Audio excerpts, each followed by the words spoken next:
which ours is based on. Yeah, I was going to say our governance is based off of that culture. So, yeah. Of all people are God created. Mm-hmm. They have these inherent rights from their birth. Not from given the to creation. You. Yeah, from creation, not from government. Yeah. They're independent of whatever government says they are. Mm-hmm. By virtue of being human, they have these things, they have these rights. And you cannot violate them, or you should not violate them. You can, but you shouldn't. And we are not living up to those ideals. No, we're not. And so, not like Frederick Douglass, he didn't want to tear down the system. He wanted to say, hey, let's live the system. Mm-hmm. We have these ideals.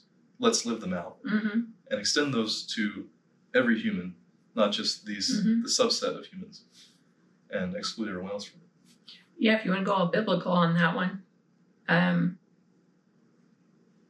the concept of the curse. There's the ideal, and then there's the curse that happened as a result of, poor decisions. We could choose to just embrace the curse and live it out, or you can choose to live beyond that curse. And so what you're talking about seems to me like you have, like you call it the ideal, you have the excellent version of civilization, which has fundamental laws. Even if it never ended up on paper, it has some fundamental laws. Live that. Don't be out here living the tortured version. Go for this. Don't live in the curse. Mm-hmm. Live in the ideal or perfect structure. Yeah. Sorry. It's like brain fart. Okay. No, it's good. Yeah, so live the ideals that we have listed out in the Constitution, in the Bill of Rights. Extend those to everyone. Versus the alternative side of racial justice, which is the modern Marxist take of tear everything down, destroy the system, seek vengeance upon your neighbor, even if they didn't do anything, just because they're white, or just because they're descendant of someone who may have had slaves. They didn't do anything wrong, right? Or even your black neighbor who doesn't agree with you. Right? They're in the same subset of people that you claim to be protecting, but you go burn down their shop. That's not helping them. Because they don't agree with you. Yeah. So that's the modern Marxist take of racial justice versus Frederick Douglass and William Wilberforce of be peaceful, don't.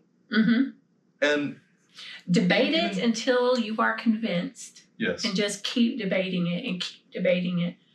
But that takes somebody that's willing to listen to the other side and listen to somebody that just doesn't agree with them. And that does take a particular willingness to be open. And you can be open without being weak. Right. Now, counter that with, say you were talking to a British government colonial in the time of the Indian occupation, or whatever occupation the British Empire took part in, maybe prior to 1800, say. Okay. They come across this culture, and they're living very backward ways. They're doing things that we would see as very immoral, uncivilized. They're hurting their neighbors. They're tribes at war, and they're just doing these terrible things to each other. Okay, we're in the situation now, whether we like it or not. We can't extricate ourselves and just leave. What do we do as a Christian country, as a Christian civilization, in the midst of two warring, barbaric cultures who are doing terrible things to innocent people? Do we just leave and let them continue to do terrible things, murder children, and all this sort of stuff, or do we intervene and establish control and make this a colony and say, you're not going to do that. We won't let you. Mm-hmm. We do have the superior culture mm-hmm. of Christianity and moralism, and we're going to teach you these. Mm-hmm. But in the meantime, stop it, right? Okay, now that kind of complicates things, because most people would say, well, just leave them to their own devices. They're their own independent people. So you start talking about superior culture, that raises a lot of flags. Yeah, for a lot of people, I guess. Yeah, because I don't know. Yeah, because I'm. I mean, do we as a people think that Christianity is a superior moral set than people who would kidnap people and take them slaves, or abuse them physically, or kill them, or torture them, just because they're of the neighboring tribe?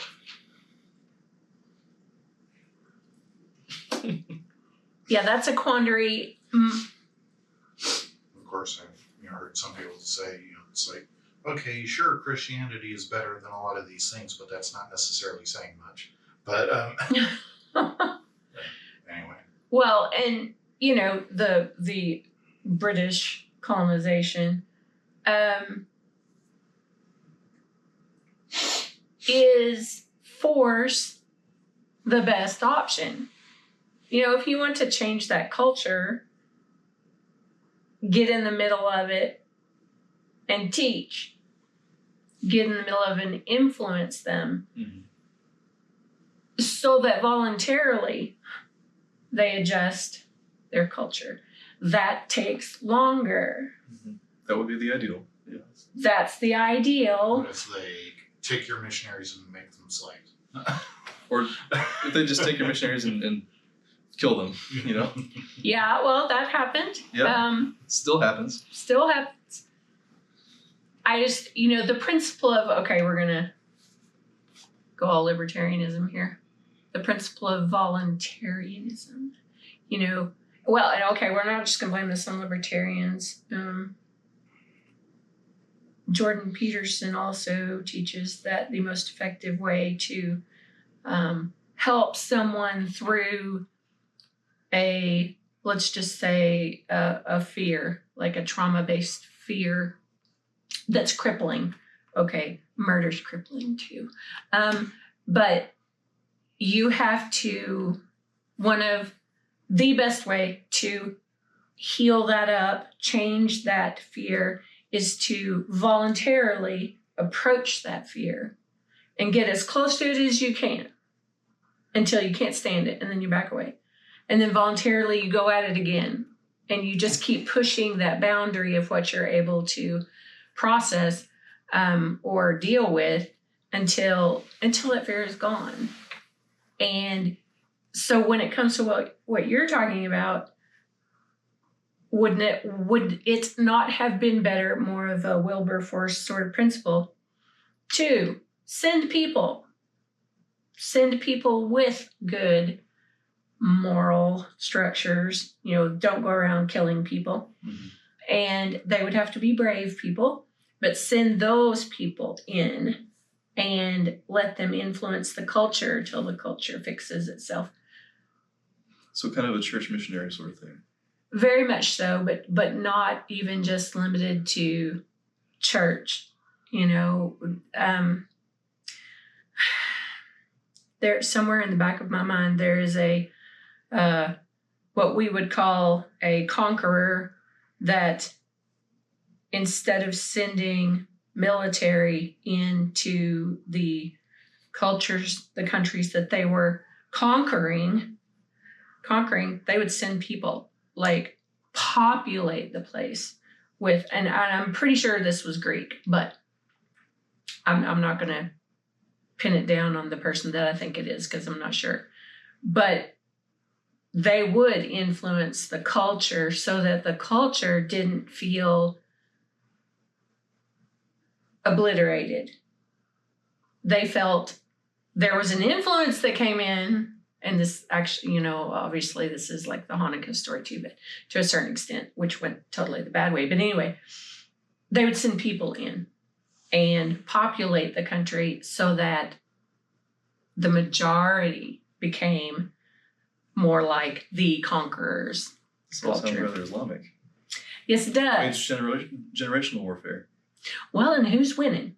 I mean, Islam is winning when it comes to influencing, and it's not in a healthy way. I don't think it's in a healthy way. Britain is a prime example of being taken over by Islamic. Yeah. And most of Europe. Yeah, and those cultures are being suppressed. So, which, I'm not supporting that particular regime change, culture change, but they're getting it right, how to do it. You don't crush the people. You send your people in to change the laws, change the language, change the where, like when we get to talking about the immigration thing. Immigration reform. Yeah, we need some. Anyway. Better spigots. Do what? Better spigots. Yes. Better spigots. More powerful heads. I don't know. I deal I deal with irrigation. So yeah, anyway. Okay. But yeah. I don't, if we were in that position right now, my humble opinion would be, don't get in there and militarily force people into your line of thinking, because there will be kickback. It won't be long lasting. It'll end up like India. Yeah. People will rebel eventually. And it's just not the best way to go about changing culture. Tim Pool he gets on this subject quite often about how to affect change. He's like, you have to win the culture war. And that's primarily bloodless. You don't have to lose life and limb to change someone's mind. Right. If you're willing to, like Wilberforce, just keep chipping away at it and telling the truth. And eventually that truth set people free. Well, it goes back to change has to be long lasting, otherwise it's not effective. So yeah, bloodless is ideal because it happens so unfortunately slowly that people don't notice as much until it's already happened. That can be good or bad. I think we've seen this in a racial context as late as 2020 with the race riots, George Floyd race riots. That was an almost immediate cultural shift towards, we are so anti-racist, quote unquote. And that's not being non-racist, that's being actively anti-racist, which is a Marxist sort of take on it. That the culture goes so far down that rabbit hole that normies are like, whoa, I don't like this. This is crazy. So now in 2025, we've seen the results of a backlash against wokeism and critical race theory. Yeah. Which has been largely good, I think. More than normalizing, we've seen it go to the other side of, no, we're based now. We are going as a country more conservative. We've seen the effects of going down the leftist route. So we'll try the more conservative route. And going back beyond 2020, for the last 2 decades before that, the country was getting rather leftist more. And you saw that in every aspect of life. And then Gen Z comes along and says, hey, we're going to take one more conservative than millennials. And people are like, what? That's not supposed to happen. Well, they tried that route. It was a dead end. Back up, go the other way. And 2, like you said, population warfare. Leftists don't have kids. Conservatives have kids. So 1 or 2 generations out, who has the population? Who had more kids? Well, and that's and those kids are now voting age. That's the long vision, or the long con if you're looking at it from a progressive standpoint. But the long-term vision is raise up, and it's not just having kids either, but it's the influence thing. And the example I'm thinking of here right now is marriage. I mean, we have done a lot of damage to marriage, and there's an entire generation that don't want to get married for multiple reasons, but the reasons, the whiplash to high rates of divorce or fourth wave feminism, which entirely disregards the toxic masculinity women. Who wants to marry them in the first place? If you're a guy and you want a family and you're going to marry a wacko? Some screeching harpy that's like... Some screeching harpy. And they're not appealing, in that way. So you have this whiplash of, why would we want to put ourselves through that? Let's just not do the marriage thing. But with conservative versus, progressive, those younger people are growing up through years where the progressives are that description you just gave.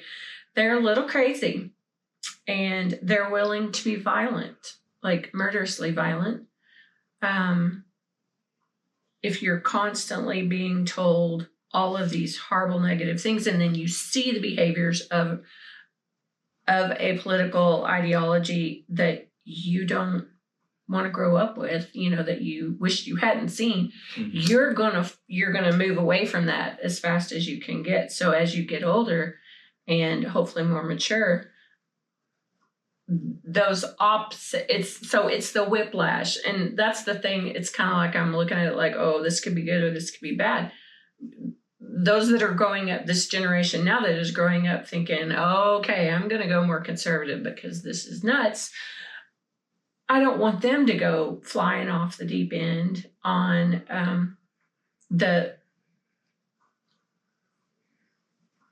I don't know how to describe it. It's just the other end of the spectrum. It's cold and sort of ruthless. I mean, we can be ruthless way over here too. And hating on the other side instead of trying to debate, be polite. You can still be very strong about what you believe and think, but you don't disregard that person as a human, and you don't degrade them or name call or just be generally ugly, where they'll never come to your side if you're treating them like a pariah. So I'm hoping that, this coming generation, and I've been seeing it for a few years, and it's really cool to see, they're swinging, it seems like, more intellectual, not ideological, but they're tearing arguments down and building them back up again. Not just political, but religious too. It's happening in the religious sphere. So I believe that's called deconstruction. Deconstruction, yeah. And the deconstruction part can be scary because you see the people coming behind you deconstructing everything you've known. And it seems like it takes a lot of bravery to let them do that and then let them build it back up themselves. Because they may not build it back up. Right. That's, I think, what a lot, well, I know that's why, in the religious sense, a lot of people wouldn't, go down that path because they're afraid it won't come back again. But well, do some things deserve to come back? No, some things don't deserve to come back. Even though they are traditional. Okay, right. So we can take some traditional ideas and say these ones are good. There's a reason behind them. Like there's a reason why this guardrail exists. So we don't go flying off the cliff into oblivion. The abyss. Yeah. And God or the church put that guardrail there for a good reason, and we understand that reason. That makes sense. We'll leave that one there. Versus, okay, if you're going Baptist, don't dance. Well, okay, I get what they were saying. Don't dance lewdly. Don't be a Beyonce or right. all this degeneracy. But in the same, okay, at a wedding, and this goes for Orthodox Jews too, at a wedding, people can dance together. It's fine. It's not going to scandalize anyone, right? Right. That's okay. So there's no reason for that rule to exist. Right. Beyond just being overly cautious. Okay, just have some common sense about it and go about your business. So deconstructionism can be good and bad. Yeah. But do it smartly, and I think it's okay. Yeah. I had a lot of things to tear down from my upbringing in at one particular denomination with a lot of external rules that were not in the Bible. And so I had to go through long years of tearing it all apart and getting in trouble for asking why. And then keeping the things that were scriptural, that were good and helpful or protected you, things that protected you. There was way too much that needed deconstructed. Just, the scary part is watching, doing it yourself for one, but then watching the people around you go through that same process, and you're like, okay, this could be good or this could be really, really bad. What am I gonna lose my child to some strange ideology, or is what we have believed going to hold to be true? Well, if it doesn't hold to be true, it wasn't worth holding to. So it requires bravery on the part of the people watching it happen, and show yourself approved. If they ask questions, you better be able to answer them, because somebody will. And do you want it to be answered by someone with shallow intent, or do you want to be able to give an answer for what you believe? Well, too, don't necessarily make stuff up on the spot to tell your kid. Right. Say, okay, I don't know the answer, but let's go find out together and act as the filter. Say, okay, what we're reading, this is not good information, so let's disregard that. This, I think, is good information, so let's study that more. I think this is the answer to your question. So act as kind of a filter of content that you're researching, because if they go and research themselves, they won't know the difference between, good information and bad accurate information. And weak. Yeah. They won't be able to decipher, I'm being manipulated by this side. Well, and this is an awesome argument for homeschooling. Yeah. So we won't go down that route, but that is one of the awesome benefits of actually helping them learn information. You can help be a filter. Well, and it can help filter you. There were so many times where I asked Mom a question, and we didn't have necessarily a plan for the day, or we did even have a plan, but I would ask a question, and okay, well, let's branch off of that. Let's go Google it. Go Google it. That's your assignment for the day. Go down the rabbit hole. And, dig. And she'd be there, as kind of a moderator, but go down the rabbit hole of research. See where it ends. Yeah. And this topic leads to this historical event. Oh, what happened there? That's neat. Let's branch off to the two different sides. What was this side saying? What was that side saying? And then you just learn stuff. The other end of the pendulum on that one, and which generally happens in public school, they're given a very limited, shallow interpretation of history, where, like, if I had the same information just that you've given today, my understanding of slavery would be totally different. Where your ideals are forming, not when I'm 60, but when I'm 12, I know that almost every nation or people group had slaves, and how they treated them was radically different. Some were good, some were bad, but instead they just get that shallow level, and their curiosity is never pricked, so that they go, I want to spend a day studying that. Yeah. Okay, we have a lesson plan. Throw it out. Yes. And absolutely. Dig. Do some digging. That's learning at its best. Yeah. So getting back on topic. Yeah. So we've gone through the British Empire sort of thing. We've touched on American slavery a little bit.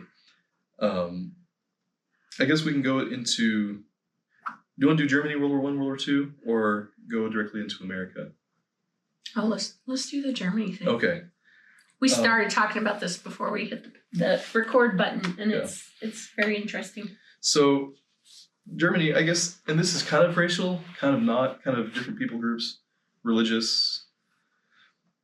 I guess it's also racial too because they didn't like black people during a certain period.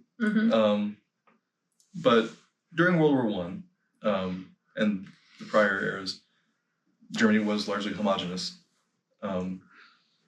There were Jews, but they were, and they had a long history in Germany as well since the medieval times. But they were still kind of considered an outlier because they didn't partake in a lot of cultural norms that the Germans did. And that stems from medieval times. They were allowed to be bankers. They were allowed to be money changers where good Christians didn't do that. They didn't charge interest. So they kind of funneled them into, okay, we deal in money now. We charge interest because we can do things they can't. Which in turn engendered not just ethnic racism. Is that redundant? But jealousy, because that meant they were wealthy. Yeah. So they were, in general, the wealthy class. The Germans placed restrictions on themselves. A good Christian, and whatever church was dominant in Germany at the time, it wasn't Catholicism. It was, I think it's its own kind of brand of Christianity. Was that before Lutheran or after? I don't know the years. Both, I guess. I don't know. Anyway. But I guess they were Protestant of some sort, I think. I would think. Because Luther was German. Yes. I am, we'll just say I may be ignorant in this subject. Yeah. But I do believe Luther came way before. Before what? The whole World War stuff. Oh yeah. Way, he was in the way back teens, there. early. Where they wear funny clothes and stuff. Yeah, 1500s, 1400s. Is it? Era. I think it was. Anyways, it was one of those. Dal, can you look up when in the era Lutheran did his thing? In the era of stone castles. Yes. Yes. And moats and sorts of knights. He was way back there. Yeah. Anyway, and funny poofy pants. Yes. So would that be Eastern Orthodox? No. Look up Germany too. No, it wouldn't have been Eastern Orthodox because that would have been Eastern Europe, like Ukraine or Russia or the Slavic areas. Well, what did Lutheran? Lutheran is it wasn't called Lutheran back then. It was called something else. He was the first Protestant, I guess. Something Eastern Catholicism. I don't know. Anyways, off topic, but yeah.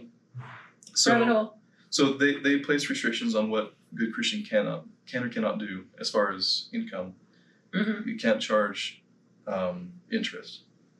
Well, Jews made a lot of money on interest because people still needed to finance things.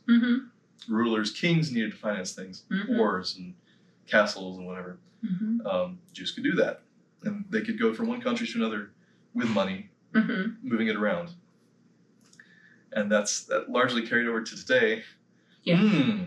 They're dealing in money. Well, wonder what they're up to. Yeah. They rule the world. Yeah. I don't know. But money does rule the world. Well, yeah. Sadly. And so they gained a lot of political power too. And the noticing started happening. This guy's a Jew. That guy's a Jew.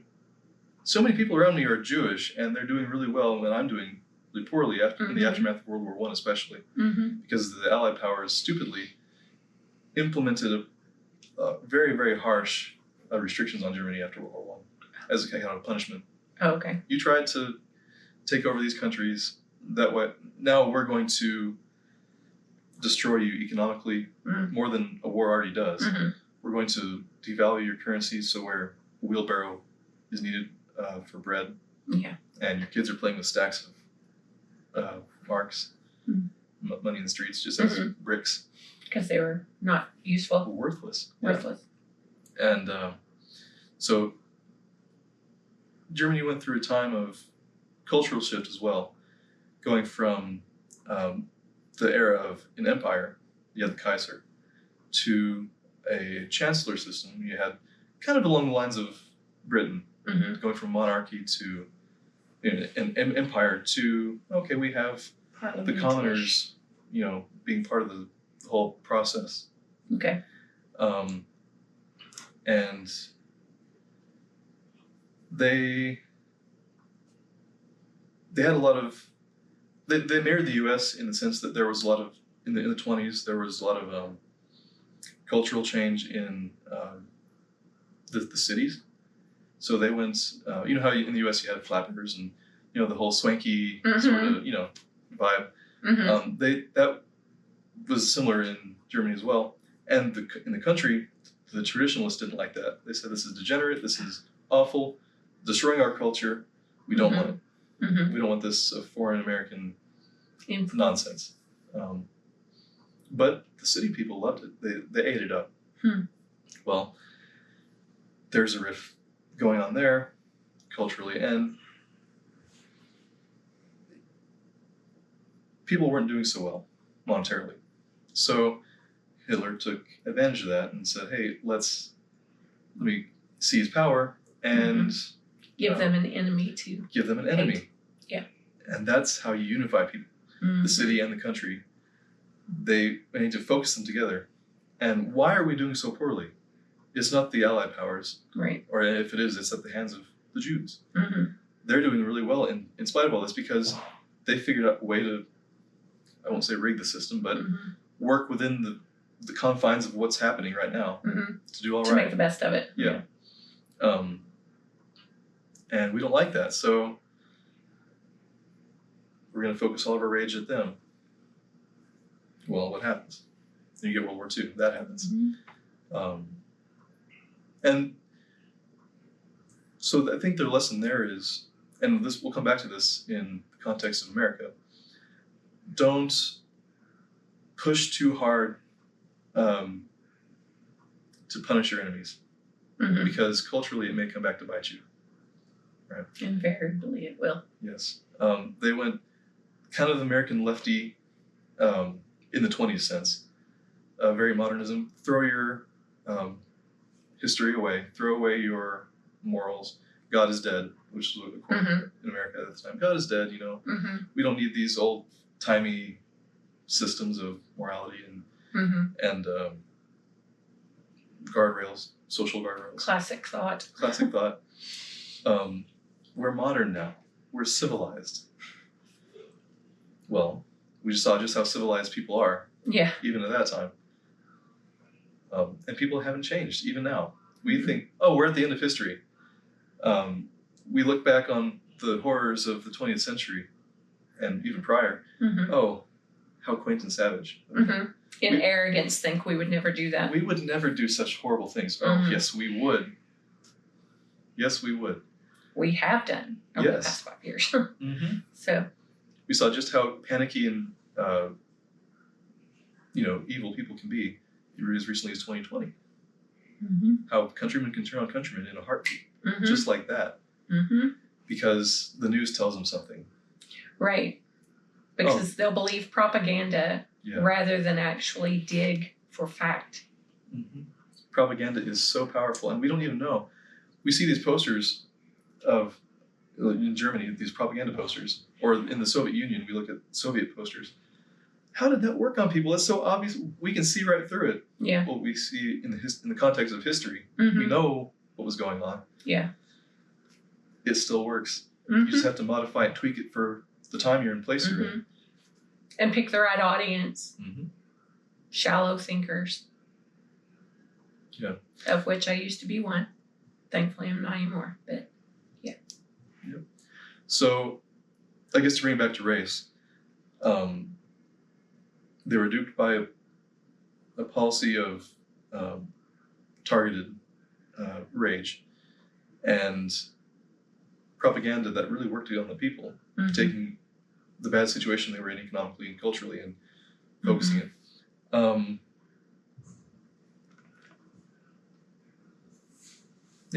So don't punish your enemy because that will come back to bite you.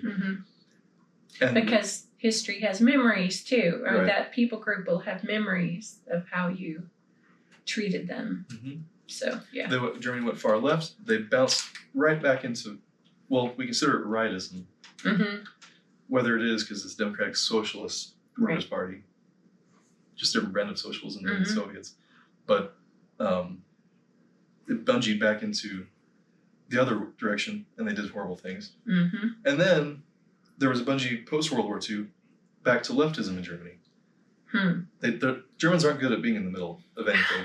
They're very extreme, and people who study Germany will tell you that. Uh-huh. They go full one direction. Go big or with go all home. their might. And then they then go rubber band back. Yes, there's no middle ground with Mhm. Germans. So for most of the post-war era, post-World War II, they were very far left. You can't talk about being proud to be German. You can't be proud to be of your history, even prior to World War II. You know, that wasn't a thing. Then they're not taught about it in their school. They're taught about American history Wow. and World War II history. And okay, well, that's not them. Yeah. I don't care. I mean, from a history perspective, I find it interesting, but I don't care about the history of another country. Uh-huh. I care about my own history, or Right. should. Yeah. And in teaching a kid, there's only so many hours in a day, so teach them the relevant things about where they live, who they are, not who someone else is necessarily. That can come later. Mm-hmm.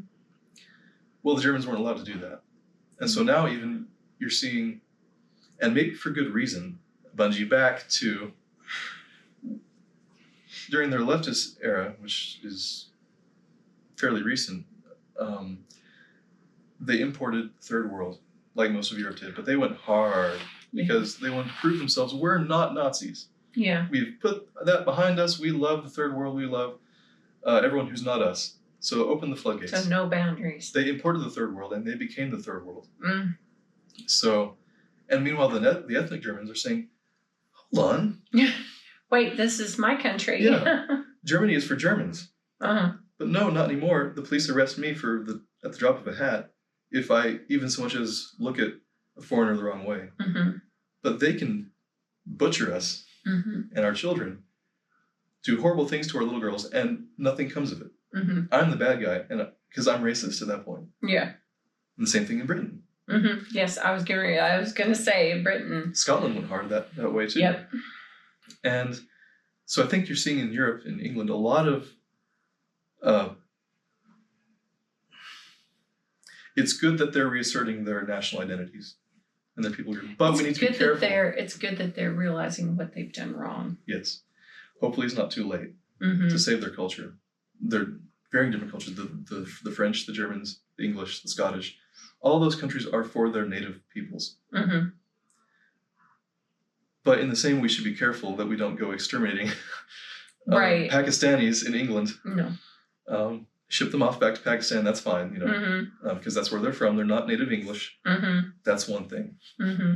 But yeah, the hard part is trying to rationalize or come up with a plan for, okay, how do you recover your culture? Mm-hmm. How do you recover your nationality in a healthy way without killing people, but sending refugees back to where they came from? And is that the moral thing to do? I mean, it is a quandary. Mm-hmm. Yeah. I'm not prepared to give answers yet.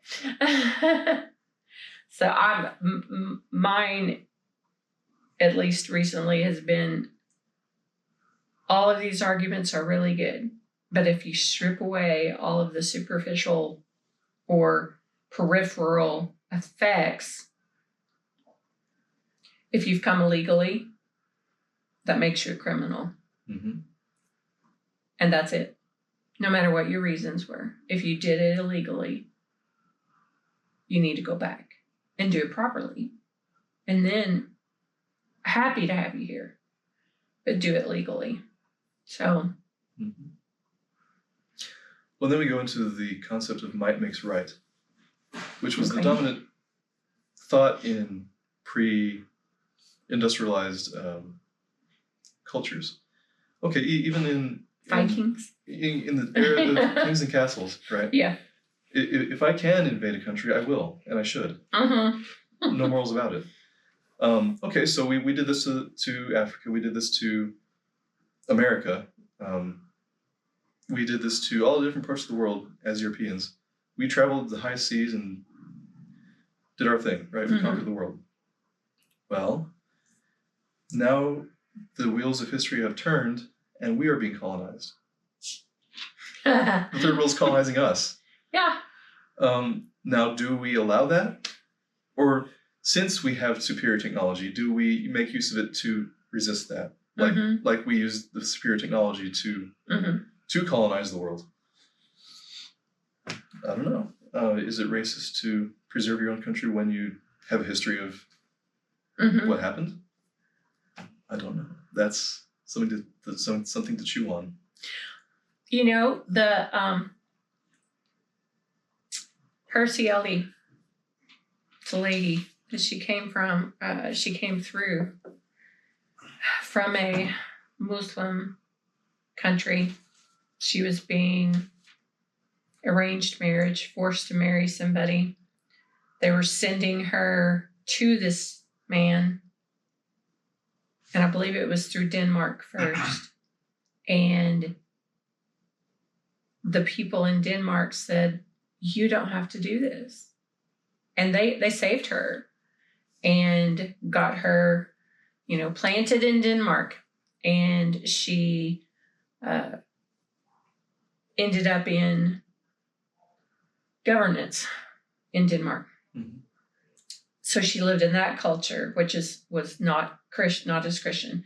So she went from Muslim to, I believe, atheist, and then moved here to America as an atheist. And what changed her was she'd seen the culture of the Islamic, and then she'd seen the culture of an atheist, principally atheist, and then she came here where our governance grew out of Christianity. And to hear her, obviously she's going to put it in a much clearer way, but all other things aside, which culture has bred freedom, honor for both sexes, freedom of religion, freedom of thought, and which doesn't? And she converted to actually Christianity because of what she saw grow out of those ideologies or those religions. And the woman is incredibly intelligent, and she will defend freedom in America tooth and nail because she's seen what the other civilizations look like. And I want to retain that in America. I want that to be what America is known for. Freedom or liberty, however, what we were built on. And in order to do that, you have to put edges and keep the elements that you do not want out. You have to actively defend it. You have to defend it. I would agree. I think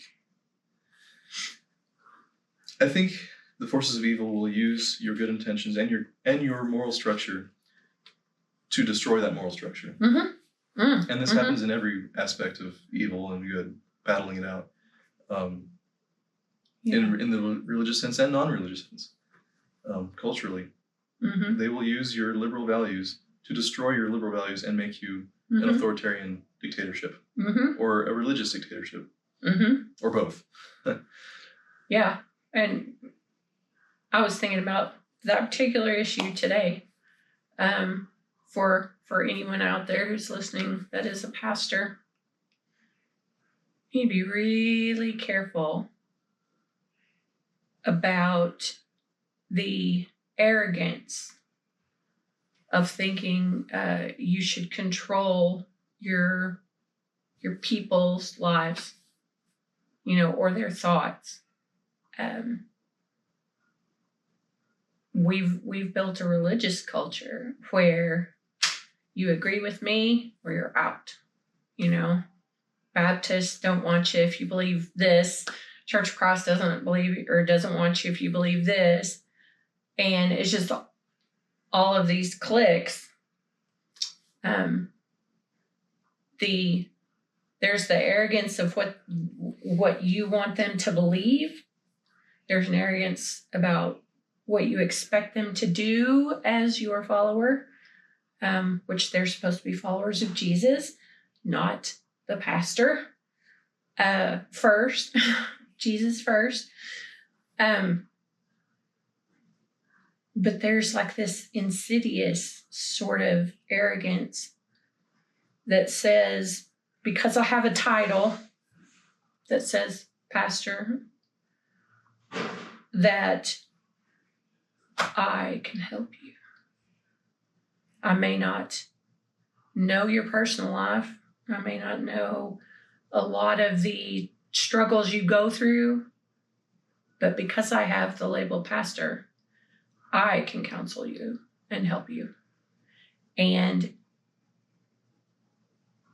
I want to help, you know, I want to be of help to you.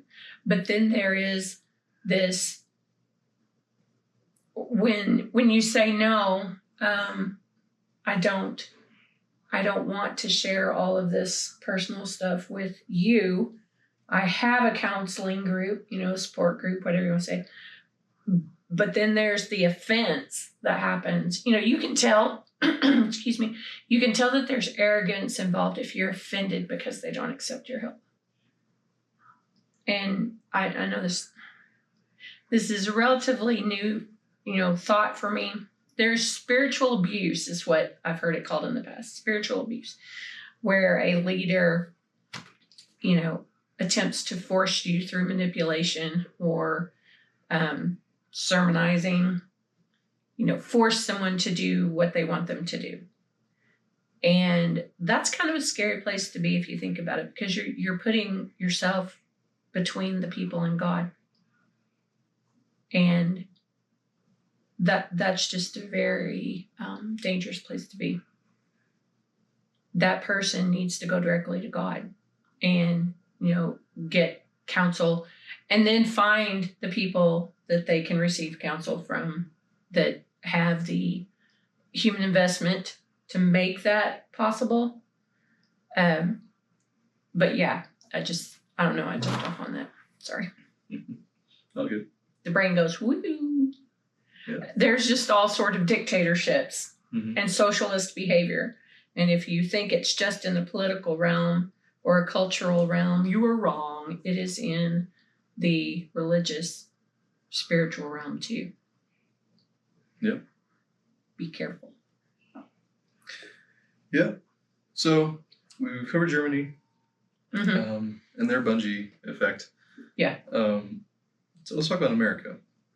So post-war, World War II, through the 70s, there still was a lingering, well, America hadn't really gone through its full cycle of reckoning with racial injustice.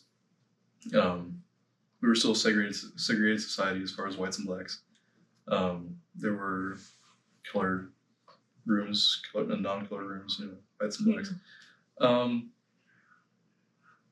And, you know, that all came to a head in the late 60s, you know, MLK and the Black Panthers and all that tumult that was happening. But in the 70s, I think we started to normalize, and this is, of course, someone who was not there. I was not alive at that point. You can correct me if I'm wrong, but just from a... She was barely gone. Okay. I wasn't. I was like this big. Okay. Well, you're closer to it in time than I was. Are you saying I'm old? Yes. No, I'm saying you're older than I am. Okay, so older than you are. You were timeline closer to it than I was. But just from looking at history, it appears that you know, 70s was kind of, things were starting to normalize between the races. You were starting to get, just from looking at movies and culture, things that you pick up in retrospect, it looked like, certainly by the 80s, people were okay with interacting on an everyday basis with people of different races. Well, sorry. Yeah, you had people's favorite shows were the Cosby Show, right? The Fresh Prince of Bel-Air in the 90s. People loved those shows and didn't think anything of them. Right, and I grew up in Harrison, Arkansas, which home of the KKK, and in the 80s, I never heard anybody say anything. There were no issues. There were no racial issues. We were just all hanging. We had other things to think about, like Michael Jackson. I wanted to marry him. But it was not an issue in the home and in a city where the KKK was the thing, And so that whole issue had become almost invisible, and not invisible as there but not seen, but it was not a thing. We were just bouncing along, having a good time. We didn't have time to worry about what color your skin was. We were having too much fun. And so for it to go from that to the early 2020, to 25 today, for it to be like this now, somebody brought it back. Yeah. And it was not, we'll say it was not conservative white men. Yeah. Okay? Thanks, Obama. it was very odd to see it being brought back and always talked about, and then circumstances used to shove that narrative. And it was very strange to see it go from one thing to the polar opposite. Mm-hmm. Yeah, I mean, you had Prince, Michael Jackson, all these artists, both film and audio. Yeah, they're awesome. Quite loved by every demographic. Mm-hmm. Right? And as a kid growing up in the late 90s, early 2000s, it seemed that we were on top of the world, as far as racial relations goes. And of course, that might be the innocence of youth, but it seemed from looking at people in general and culture as a young person that, it wasn't very much thought of in 95. We had overcome that obstacle. 95 to certainly 2012, 08 even. We had solved the problem, like you said. People were getting along quite well. Mm-hmm. We didn't think about it.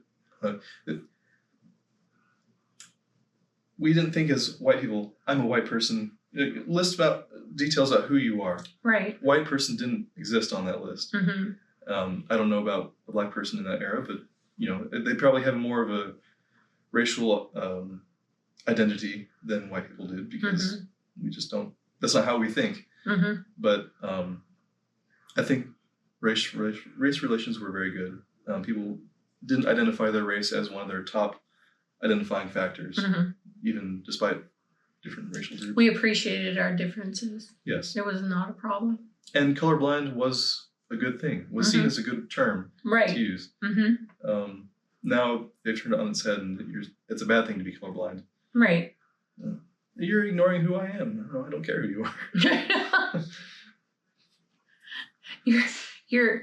It seems like the complete overcoming of racism is, I don't care what your skin color is. Yeah. I don't care how curly your hair is. I don't care how pale you are. If you can do the job, and I will pay you to do the job. Or if you're interesting and you are fun to have around, be my friend. Mm-hmm. I don't care what you look like. It's the old MLK, content of character versus color of your skin. Exactly. That was seen as the ideal of race relations, No judge someone by the moral character. Mm-hmm. But something happened about midway through Obama's term in 2012, when it really started to ramp up. He himself started ramping up divisive talk in the aftermath of the Zimmerman trial. Trayvon Martin, I think it was. That was in Florida. And then there was another one, similar incident in Missouri. Mm-hmm. I forget the names there, but kid just, you know. Yeah, it was the one just prior to the George Floyd. Well, George Floyd was in 2020. Right. Zimmerman was. Right, but after the one that's in Missouri, there was a gap where there wasn't anything. And then all of a sudden, the George Floyd thing happened. And people would refer back to the Missouri one as like foundational proof that there's a problem when they were really very far apart. Yeah, exactly. They're isolated incidents. That's what I'm trying to point out. They were isolated incidents, but they were made to be more than they were. Trying to tie them all together to mean something. Yes, as if we're a horrible, racist nation. Yeah, right. Well, and Obama said, "Oh, Trayvon Martin could have been my son." You know, okay, well that's kind of a race poke. So you started seeing the beginnings of racial tensions coming back, starting to rise again, and they were being provoked by the president himself, the attorney general, who's Eric Holder, I think. He was making all sorts of racial statements as well. You had the news poking, in other news, a white guy shot a black guy. Versus the other way around, they would not have mentioned the race. Right. And people started to notice. They started to pick up on these things like, hey, wait a second. This is only going one direction. And you can put it off for a while. You can, ignore it for a time. But after a while, people start saying, this is frustrating me. This is really starting to frustrate me. And then they're told, it started to feel manipulative. Yes. Stop noticing you're racist. Yeah. I don't feel like a racist. I think you're the racist. Is what the general sentiment started to become. Yeah. Stop calling me racist. I'm not a racist. Yeah, you're the one that's wrong when you don't see skin color first. Yeah. I haven't done anything to you. Stop calling me names. It all came to a head in 2020 with the George Floyd. And people started burning the country down. Very akin to a large-scale LA race riot back in 91. Yeah. Was it 91? I don't know which year it was because I'm horrible with numbers. Early 90s. But yeah, I know which one you're talking about. And they burned LA to the ground. Shout out to my rooftop Koreans. Saving your shops. What did they do? Oh, they took rifles to the tops of their shops, and if someone started throwing Molotov cocktails, they shot them. Oh, good job. Or shot at them, at least. And the police were like, fine, do it. They're protecting their property. Yeah. So they become Interesting. kind of a meme, like, hurrah, rooftop Koreans. I did not know that. And they became popular in 2020 again. Yeah. I was making babies during that time, raising babies, so there was probably this gap where I knew nothing other than diaper changes and potty training. Yeah. But in the 2020 era to present, I would say that was a dividing line. 2020, you had the buildup in the teens, and then 2020 to present, we see the fruition of the leftist experiment as far as race goes. Young white people started becoming tired of being told that they are automatically evil because they're white. And Gen Z became a voting age during this time. They started becoming a demographic worth considering. They weren't just kids anymore. They were, voters. They were voters. And they started becoming demographically significant. And people started losing the aversion and fear of being called racist. I know this being in the online space. I was running a meme page on Facebook at the time, and there was a community of memers, meme pagers, and anthropomorphized animals as their mascots of these different pages. Okay. And I won't say what mine was, but is he keeps not getting on thrown Facebook. off. I'm still on other platforms, so not on Facebook anymore. But you started seeing people being like, okay, I'm racist. If a racist is what I am, which is not really racist, okay, fine. The word has lost its meaning at this point, because we've gone through 2 decades of being. When you accuse everybody of being a racist, racist loses its meaning, and it no longer becomes valid. Right. Same thing with Nazi. Yes. Okay, whatever. And this is where it gets dangerous. If you call everyone a Nazi, the stigma around Nazism becomes lost. Mm-hmm. And then people who didn't grow up in the era of the 20th century where the post-war mentality was, oh, we remember, culturally speaking, Mm-hmm. we have this cultural memory of Nazis being the really bad guys. Mm-hmm. Oh, if you were called a Nazi, oh, worst thing ever. Uh-huh. Right. It was actually an insult. Hitler was worse than Satan. Mm-hmm. And now it doesn't mean anything because it's said so often. And now we're seeing people actually embrace Nazism, Nazi ideology and symbology, as a good thing. Mm-hmm. It's like, no, people that stop. can actually be defined as Nazis, I mean, because they become. But then when you call them a Nazi, general public just assumes it means the casual insult that's become, instead of, you don't need to listen to this person. They're going off the deep end, and it can actually foster an ideology that will kill you eventually. Yeah. Well, it's split into 2 people. People who stop at the word's lost its meaning. I don't care. Mm-hmm. I'm still going to maintain my moral structure. Mm-hmm. Versus the person who doesn't have as much tie to their moral structure, and they're saying, okay, if you're going to call me Nazi, I actually identify with the Nazis now. Yeah. And I'm going to start. I can figure out how to be one. Okay, yeah, I'm gonna adopt their concepts, and maybe they were right because they're not you, and the Nazis didn't abuse me. You're abusing me. Mm-hmm. No.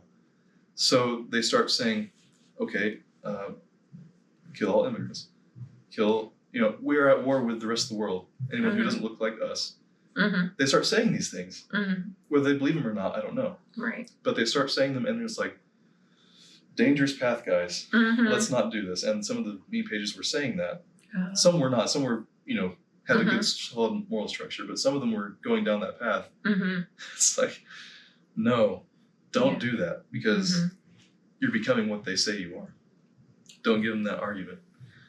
That can almost, I hear what when you're talking about this, I hear myself telling the youth, when I would be teaching the youth, be careful what you call people, because for one, you're calling things out of them, which is when they believe you. If you call somebody stupid and they believe you, you have just called stupidity out of that person. And so you've done them harm, not as in I'm offended and they are responsible for their choices, but you just gave them ammunition to shoot their own, character down. Mm-hmm. And so be careful what you call other people, and at least give them a shot at believing the best about themselves. Yeah. Not the worst. Well, yeah, if you have someone who's maybe not the brightest person, but you say, hey, you did that, that's pretty smart, congratulations. You build them up, and you advance them to the next tier of confidence, and maybe they'll, even if it's not true at the time, oh, maybe I am smart. And they will slowly become smarter to match their residual self-image. Yeah, it's the potential that you call out of them, and it's not even, a lie. I used to have opportunity to practice this a lot, but when, one of the youth would have a difficult time and they're just down on themselves because they've had some sort of failure, I, as a person they were coming to for help, was responsible to see who they really are, who they could be, and call that out of them instead of going, idiot. sometimes that was fun to do, but only if they're a very good relationship. But anyway, the thing was to give them a vision of themselves that they could strive toward. But it's not, I'm making this up, I don't really see this in you. It's this is what I see in you, and I'm gonna call it out till it happens, till you understand how to get to that place. Yeah. And so you feed them the truth that they can live up to. Yeah. Mm-hmm. Absolutely. So that can work both good and bad ways, positively and negatively. Yeah. Yeah. Racist as a word has lost its meaning from both overuse and definition changed by the left. Mm-hmm. Yeah, so don't live up to what they call us. Yeah. Don't let that push you into bad ideology that you initially would not have agreed with. Because then you're just proving them right. If you become the Nazi, well, maybe they're right. Yep. So now we come to today, like more today. Today. Yeah, in the more immediate sense. Okay. Versus the last 5 years. South African farmers have been in the news for coming to the U.S. 59, I believe, of them. So not a significant amount, but to me that's pretty significant. Yeah, for them it is. Yeah, for them it's very significant. But not in a nation-changing way. Right. Versus importing people from every other country in the millions. Yes. 59 people is not going to counteract that, but do they have a reason to leave South Africa? I would say undeniably yes. What do you think? I am only starting to watch some of the footage right now of and the one that I've seen primarily is the president of South Africa. I don't want to represent him improperly, but is in the same room with President Trump and says that we are not doing any, ethnic cleansing or, racial atrocities. And President Trump whips out the TV and gives him the footage, shows the footage of it happening. And that took some kahunas. That took some forthright behavior to confront this man with the truth of what's going on in his own country, to where it's unavoidable, not just for him and his country, but for the people in our country that want to excuse or look away from what's happening there. But I don't know as much detail as I wish I did about that situation. I'm just getting into it. For quite a few years now, they've been egging on common people to go attack these farmers for being landowners. And sure, maybe there were past injustices in the acquisition of that land. Right. But this is before most of these people were born. Right. Long before they were born, even decades and decades. And they're doing horrible things, not only killing them, but terrible things to the families as well. And you can use your imagination, it's probably happening. But I think even though it's not really reached genocide levels yet, does it have to reach that level before there's an argument before for leaving? correction can be made? in retrospect, we can say, oh, the ship full of Jews that came to New York, we should have let them in. We didn't know what was happening. I think knowing what we knew at the time, why would we let a boatload of foreigners in just because? And there's no reason to. Okay, send them back.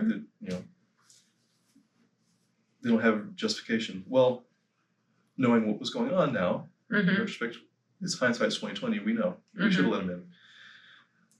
But most of those things hadn't happened yet at that point. Right. There was no Buchenwald. There was no Auschwitz. They hadn't been completed yet. So, but there were inklings of it beginning. Problems. Yeah. Yes. Kristallnacht had happened at that point. There were murders, there were rapes, there were all these things going on individually at that time, not on a systemic societal level yet, but we knew where it probably was going to go. I think we can say that this is following the same track. If it continues on this path, it's going to reach genocide levels. Well, and it seems like it's the same thing. The swing that you're talking about, it was the other way. You know, whites were persecuting blacks, and now that pendulum swing has happened, and the blacks persecuting the whites. Well, and that doesn't make it right. Yeah. It just seems like it followed that same pattern. Well, the level of violence from Europeans to blacks in that area was back in the pre-1800 era. After that, during the 20th century, and even before, it was on a America in the 50s level. Like, there was racial tension, segregation, putting down of black people, but it wasn't to the level of murdering people. Genocide. Wasn't genocide. At that point, no. All that would have taken place during the conquest of these countries, back in the British colonial era, or, Dutch colonial era, back in the era of muskets. It's like, I want to, I know I've mentioned to these guys that I have, there's a couple that's a friend of mine, and they're from South Africa, and they're very smart, and they know their history, and man, I have so many questions I'd love to ask them. So. Yeah. Love to have them on sometime. Yeah. But I'm going to message them, see if they'll come visit. Yeah. Good. Yeah, I think they have cause to be concerned for the future of their country, and honestly, they are fully justified in leaving for the safety of their families. Right. And I think America is a good country to come to for them. Culture is similar, right? They mesh. They have Christian values, much more so than a bunch of Syrians coming here. Right. They don't share our cultural values. They don't share our history in religion. Who historically are anti-American. Yeah. They have Muslim values. We have Christian values. They don't mesh very well. So their best course of action would be probably Syrian to go to Turkey, right? They share Islamic values. That makes sense for them. Versus white South Africans who share Christian values. They mesh very well here versus going to another African country. Where they might be oppressed. Going from the pot into the frying pan, right? It's not much better. Right. And the cultural values are also very different. Unless they go to, it would be a bad idea, going to South Sudan, which is, one of the Sudans is more Christian, one's more Muslim. I don't know about either one, so. But they're at war, and that's not a good place to go to. Okay, don't want to do that. They're struggling as well. So, yeah, I think they mesh very well, much more so than a lot of the other immigrants we've been importing for a long time. So, yeah. I guess we'll see how this plays out. Yeah. Yep. It's something definitely to watch what's going on. And I regret to say that over the past few months, I haven't had as much time to watch and listen to the news, but things have settled down the past couple of weeks, and I've been able to, do my YouTube listening and can you hear that? Very African. Yeah.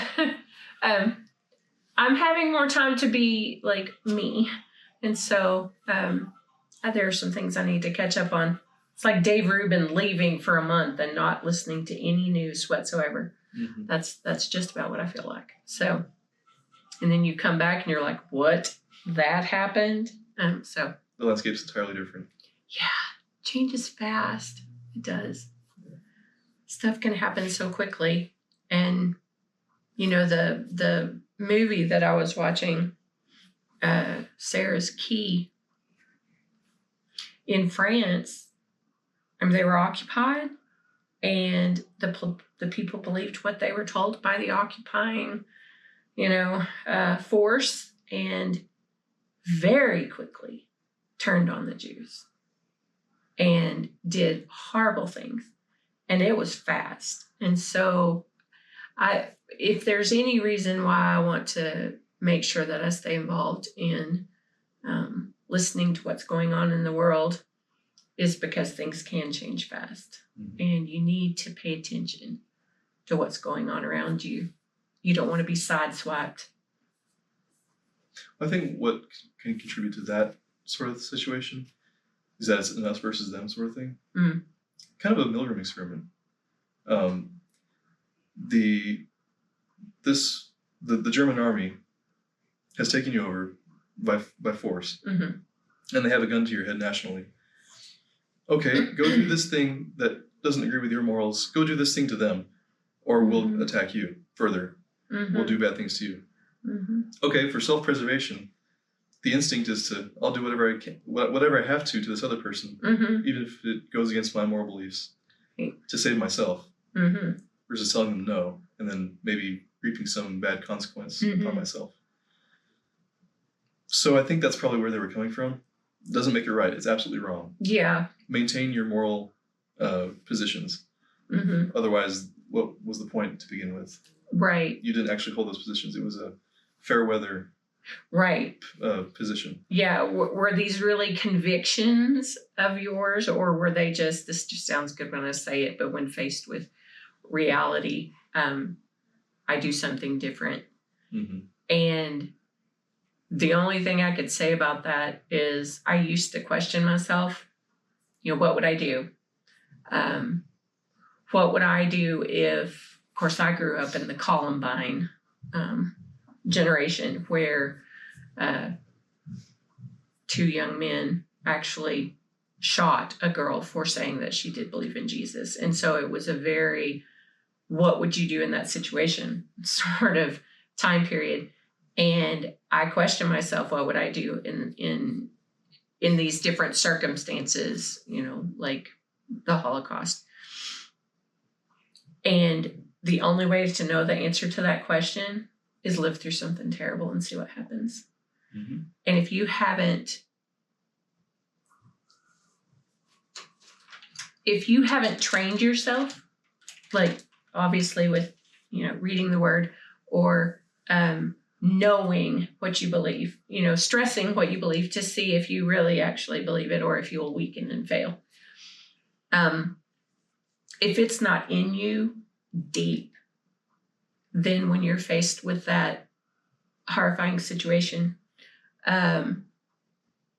you won't do what you expected yourself to do, and obviously there are situations that may happen that I don't respond properly, but I did have those severely tested in a couple of instances. And what came out of me was I held to what I thought I would do. If I expected, I hate to be vague. I always wondered if I was caught in a life and death situation, if there was death involved, if I would hold to my faith in God. And when my mom was murdered, I mean, that's tragedy and death and all sorts of crazy wrapped up into one thing. Forgiveness, do you forgive the stepfather? How does that all pan out? But then with that kind of grief, how would I respond? Well, I got it tested. And what came out of me at that point was I dove deep into my faith in God. I mean, I held on to him like with, tooth and nail. And the good stuff, I mean, that's what I was hoping my response would be. But you never know for absolute certain until it happens. And so with things like these racial issues or Holocaust issues or even how you respond to immigration, illegal immigration, it would serve you well to think about those things before you're faced with them. Sit in your quiet spot or, listen to YouTube discussions on it and think hard about how you would respond. Because at some point, one of those situations is going to come up. And if someone has a political gun to your head or a medical gun to your head, you need to know ahead of time where you stand on things. Because we seriously got tested through COVID, that whole situation. Mm-hmm. We were tested to see if we would fall for propaganda and go with the masses or think for yourself. Think very critically for yourself. Do the hard work of the research. Come up with your own understanding of what was going on and make your choices. Because if you don't do that, someone else will do it for you. Yeah. And that was kind of a trying time too, because it wasn't so black and white. It wasn't okay, you have a gun to, or not you, but someone has a gun to your head or the head of someone you love and saying, deny Christ. Well, that's kind of an obvious no. Right. You're right. But that's a simple statement would be hard to say with that's a pretty those circumstances. On the very far edge of, what's going to happen versus, okay, do you lose your job? Okay, that's a moral gray area. Mm-hmm. Someone choosing to keep their job and take something they don't morally believe is right. One could be forgiven for taking mm-hmm. that bargain. Mm-hmm. Well, it's culturally not good, but and that's risk versus moral or ethical. Did I say that right? There are decisions you can make that don't affect your position with God. Mm-hmm. It's just, okay, I can take that risk to not lose my job. Or, no, I don't want to take that risk and lose my job. But then there is are you going to reject Christ in order to save yourself? Hopefully that answer would be, no, I won't make that sacrifice, because that is a core-based ethical character issue, and then you get to consider all the factors about, okay, the gun isn't pointed at me, it's pointed at my family. Mm-hmm. What am I willing to do to save my family? Yeah. But you have to think about those issues because, see, Hanukkah, there's a whole story. The mom with the sons, and she had to, her culture was being overtaken, and she was going to be forced to do something that went against her commitment to God. And she had trained her sons such that they knew who she believed in and why she believed in God. And so when the authorities that be point the gun at the child, she still had to make that same decision. Mm-hmm. And with each consecutive son and then her. And so, who wants to sit around and think about those things? Mm-hmm. But it would be best to sit around and think about those things to a certain extent, because what's in you will come out of you in a stressful situation. Yeah, it's mental training.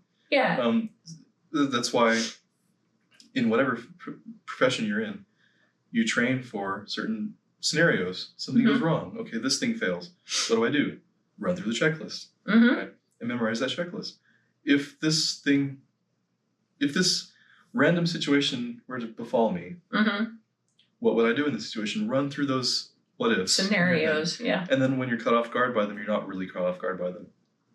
You default back to the checklist. Okay, mm-hmm. This condition is met. This output is what I go with. Mm-hmm. And run through those from time to time. Mm-hmm. And your mind gets stronger. Your soul gets stronger. Mm-hmm. And that's how you protect yourself against propaganda. Mm-hmm. You know what you believe, you know why you believe what you believe, and you know what your priorities are, and you know how to defend those priorities. And then just because everybody else is doing it doesn't mean that you should do it. Mm-hmm. You do have to run it past all of those filters and make an educated, a well thought out decision fast. Yeah. I mean, fast. So, yeah. I think the reason why I think I said that is because, and this is not being self-righteous or prideful or whatever, because I seriously doubted that what I have in me would come out in an emergency. You know, when hard pressed, what's going to come out of me? And God loves me enough. He answered those questions for me and has had multiple times. My devotion to Him will absolutely define every action that I take under pressure, because at that point you don't have time to have this long, well thought out argument. It's a gut level heart reaction. And what has happened in those instances, thank you, God, has been toward Him, to rush toward Him and not away, and to not compromise. So, well, look at all our heroes from the Bible, right? I forget their Hebrew names: Shadrach, Meshach, and Abednego. Yeah. All right, that was kind of a quick decision. Oh yeah. Oh, we got this fire going. Are you in or out? I'm getting ready to be thrown into a massive furnace. Yeah, hotter than it's ever been. Right. Idol worship. Are you in or out? No, thank you. In you go. Yep. Yeah. So, and they made the right choice, and God rewarded them for it. Mm-hmm. Daniel, very similar situation. Mm-hmm. Stop praying, or this bad thing befalls you. Or you're going to get fed to the lions. Yeah. No, thank you. Lions you go, and God protected them. Mm-hmm. Not saying that's going to happen in every case. It usually doesn't, but yeah, there were a lot of people that died in Roman Colosseums. 2 lions. Yep. Yeah. With lions. So yeah. But even that, to live is Christ, to die is gain. Mm-hmm. And you just have to make sure that is, when the scriptures talk about being ready or studying to show yourself approved, it's not always just that you're being asked questions. Sometimes it's a crisis and how you live through the crisis, or how you die in the crisis. And whether you're willing to actually, bless CJ's heart. The pastor said something today, and I'm like, absolutely. Freedom cannot happen. Freedom from something cannot happen without a sacrifice. And sometimes that is, you're the one that dies. Whether it's your flesh that dies or you as a being die. You have to be willing to commit or be devoted enough that that's an option. Mm-hmm. And it's not that you're going to go to the horrible extreme, the pendulum swing, and become a Nazi, strap on a vest full of bomb material. That's not what I'm talking about. I'm talking about life will put you in crises, and how you train just every day as you walk through life. That's where the rubber's going to hit the road, and your metal will be tested. Whether you do really have iron poured in your soul. See, I did that. Whether you really have iron poured in your soul, or you're just a pixie straw. I don't want to be that. I want God to be sure that if something needs to happen over here, this girl is going to hold strong and keep walking or die honorably. Mm-hmm. I just want him to trust me that much. Yeah. I think the soul knows these situations. God talks about these, well, the Bible does talk about situations where that will earn you a jewel in your crown. Yes. That we lay before mm-hmm. Yeshua. Mm-hmm.